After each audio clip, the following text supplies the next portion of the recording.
J'ai vu le gars partir, merde, ça y est, on va le casser. Notre homme d'affaires va partir. Vendeur Porsche, bien sûr. Si vous voulez une Porsche, d'ailleurs, dans les commentaires, allez-y. Synchronisation des pistes audio. Jean-Jacques. Ah bah, tu vois, il a peur, là. Qu'est-ce que je fous? Je suis pas connasse. Bon, je parle à la lampe. Bonjour à tous et bienvenue, c'est Carrette. Bon, on va parler bagnole. Cet été, il a fait un peu chaud. C'est-à-dire que dehors, on avait 54,6 degrés. Et on voulait avoir dans notre habitacle de voiture 22 degrés. À un moment donné, il y a un truc qui se passe. Bah, quand tu pouvais faire cuire une pizza sur le siège passager de ta voiture, tu te dis que c'est peut-être le moment d'allumer ta climatisation. Mais du coup, comment c'est possible? Comment ça marche? Comment de 52,8 degrés, je change de température, il n'y a pas de souci. Comment de 52,8 degrés à l'extérieur, on passe à 22 à l'intérieur de l'habitacle? Comment... C'est quoi la magie noire derrière ça? Comment ça fonctionne une climatisation automobile? On voit ça tout de suite.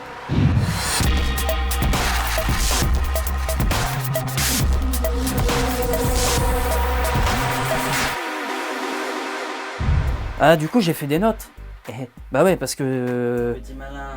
Et sinon, attends, c'est compliqué la climatisation, t'es fou toi. On sponsorise cette vidéo avec l'association des épileptiques. Alors c'est on comprend. Voilà, c'est bon. C'est la fête. La climatisation, ça fonctionne avec un gaz qu'on va comprimer pour lui donner une pression. Par la suite, on va refroidir le gaz qui va du coup devenir liquide, mais qui va toujours garder sa pression et une température un peu élevée. On va détendre ce liquide pour le faire baisser en pression et aussi en température. Et voilà, on a du froid. Merci d'avoir suivi Carrette, hein. Ciao ciao. Hein. Moi, il n'y a pas de sortie par là. Bon ben... C'est fini, on revale. Eh ben non, c'est les étapes principales en tout cas, mais on va pas s'arrêter là, on va aller un petit peu dans le détail. Parce que sinon ça sert à rien, t'imagines un épisode de 2 minutes et merci, au revoir. Qu'est-ce que t'as fait? Oh, on n'a pas compressé le gaz, après on l'a redescendu en pression, en température, c'est devenu un liquide, mais toujours avec la même pression et tout, c'est génial, waouh. Et ça à la fin ça fait du froid. Oh, ah ouais, mais alors dans les grandes lignes, qu'est-ce qui se passe? Alors bon, et ben on y arrive, les notes en puissance, hein, parce que c'est complexe. Donc je t'ai trouvé un petit schéma, grosso merdo, du système de climatisation. C'est peut-être pas ce qu'il y a de plus précis, mais encore une fois, c'est les grandes lignes. Alors, il faut savoir que c'est un circuit qui est assez fermé. Il y a un gaz spécifique qui circule à l'intérieur, et c'est ce fameux gaz, au départ, que l'on va envoyer dans le compresseur, et qu'on va donc compresser. Donc, il va avoir une certaine pression en sortie de ce compresseur. Et c'est d'ailleurs pour ça que quand tu mets ta climatisation, tu sens le régime moteur de ta voiture qui varie. Et bien souvent, en fait, quand ça se stabilise, c'est légèrement plus haut que le régime moteur classique au ralenti. En fait, c'est légèrement plus haut. C'est normal, c'est parce que ça doit faire tourner le compresseur de clim à un certain régime, etc. Voilà. Et du coup, ça fait que ça consomme aussi un peu plus, mais pas beaucoup. Les climatisations aujourd'hui sont quand même assez économiques, niveau gasoil. Alors au niveau des pressions, on compresse à environ 15-20 bars. Ensuite, ce gaz comprimé va arriver dans ce qu'on appelle le condenseur. Bon, le radiateur, quoi, hein, le radiateur de la voiture qui est devant, avec le ventilateur. Faites-nous pas chier, le condenseur, c'est un radiateur. Voilà. Le fait qu'il arrive là-dedans, ça va être refroidi. Ouais, parce qu'en fait, quand on a compressé le gaz juste avant, bah, il a monté en température. Donc c'est absolument l'inverse de ce qu'on veut. Donc le fait de passer dans le radiateur, le gaz va refroidir, mais il va garder sa même pression. Ensuite, il y a une espèce de déshydratateur, on va y arriver. Ensuite, il y a ce qu'on appelle un déshydrateur. Lui, il va s'occuper d'enlever éventuellement l'eau qu'il pourrait y avoir dans le gaz qu'on vient de refroidir. Et surtout, c'est presque sûr qu'il y en aura, puisque un gaz, si vous le refroidissez, alors qu'il est à une certaine température, bah ça devient de la flotte, ça devient liquide.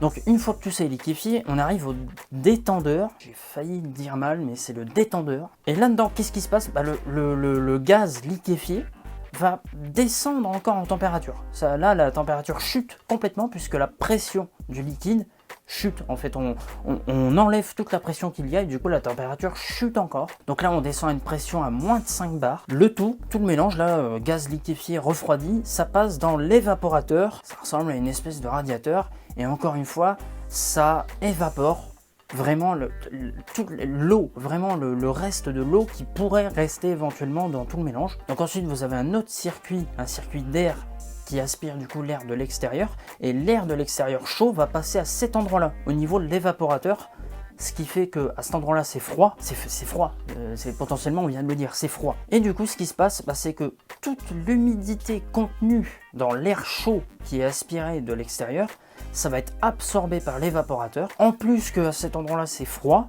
et on va refroidir l'air qui arrive à cet endroit-là, ce qui fait que, bim, potentiellement ce qui sort au niveau de tes bus de chauffage, c'est de l'air froid. Ouais, pour voir si je t'ai pas dit de conneries, hein, c'est ça, oui. L'évaporateur attrape une grande partie de l'humidité et les poussières aussi. Tu vois, ça sert, c'est les notes, hein, tu vois. Bon. J'ai pas révisé. De l'air entrant et évacue cette dernière sous forme d'eau sous le véhicule. Voilà la raison pourquoi, quand tu t'arrêtes, tu coupes le moteur et tout, tu t'en vas, là tu fais, merde, oh con, oh j'ai une fuite, oh j'ai une fuite, oh. Non, c'est normal. C'est l'eau qui a été captée par ton système de climatisation pour pas t'envoyer de la flotte à la gueule. Sinon, c'est pas l'intérêt n'y est pas. C'est toute l'eau en fait, simplement qui ruisselle, qui ressort du système par en dessous de ta voiture. Donc ce mélange qui sort, c'est censé être de l'eau et de la poussière. Bon, va pas boire ça, hein, parce que bon, à moins qu'il y ait un hôpital pas loin, si tu veux tenter. Mais à ta place, non. Et donc voilà, après ça coule un petit peu en dessous de la voiture, mais c'est normal, faut laisser, c'est pas une fuite, c'est normal, ne va pas chez Renault, chez Dacia, n'importe où, ne fais rien du tout, c'est normal. Et voilà donc comment, grosso merdo, vous avez un air froid à 22 degrés dans votre habitacle, alors qu'à l'extérieur, il fait 52,8 degrés, le fameux... si tu nous regardes. Voilà, c'était le premier épisode de la chaîne Carrette. Abonne-toi si ça t'a plu. J'ai une page Facebook et Instagram pour Carrette, justement. Je t'invite à t'y abonner parce que c'est là-dessus que je mets à chaque fois que je fais des vidéos et tout, des petits trucs, des petits bonus. Abonne-toi, hein, parce que y aura peut-être des petits trucs bien sympathiques si tu t'abonnes. On fera peut-être des cookies, on se mettra tous ensemble à 200. On ira à 200, faire un groupe de plaintes chez Renault pour leur dire « Putain, vos bagnoles, c'est de la merde, vous faites chier. Putain, de toute façon, on va venir chez vous et on va tout niquer. Tout niquer !» On se retrouve prochainement dans une prochaine vidéo pour prochainement parler d'autres choses prochainement. Ça fait beaucoup de prochainement, mais ce sera la prochaine fois. Voilà. Des bisous, ciao, ciao. Bravo, monsieur Dan.